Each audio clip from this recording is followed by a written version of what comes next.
దక్షిణ ఫిలిప్పీన్స్లో సంభవించిన భారీ భూకంపం దాటికి మరణించిన వారి సంఖ్య 37కు చేరుకుంది. మరో 500 మందికి పైగా గాయపడినట్లు అధికారులు తెలిపారు. 32,000 మందికి పైగా నిరాశ్రయులైనట్లు వివరించారు. పలువురు శిథిలాల కింద చిక్కుకుపోయారని, వారిని బయటకు తీసేందుకు సహాయక చర్యలు కొనసాగుతున్నట్లు వెల్లడించారు.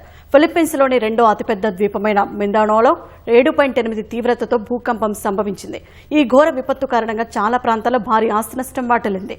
ఫిలిప్పీన్స్ తీర ప్రాంతాల్లో 4 అడుగుల ఎత్తున సునామీ అలలు ఎగిసిపడ్డాయి.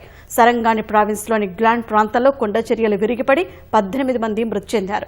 పలు ప్రాంతాల్లో సుమారు 2,500 ఇళ్లతో పాటు వందలాది ప్రభుత్వ భవనాలు, కీలక సదుపాయాలు ధ్వంసమయ్యాయి. జనరల్ శాంటోస్లోని అంతర్జాతీయ విమానాశ్రయాన్ని వరుసగా రెండో రోజు కూడా మూసివేశారు. మానవతా సహాయక విమానాలు మినహా పదుల సంఖ్యలో దేశీయ విమాన సర్వీసులను అధికారులు రద్దు చేశారు. బాధితులకు అవసరమైన సామగ్రిని అందించేందుకు రెస్క్యూ బృందాలను రంగంలోకి దించినట్లు ఫిలిప్పీన్స్ అధ్యక్షుడు ఫెర్డినాండ్ మార్కోస్ జూనియర్ తెలిపారు.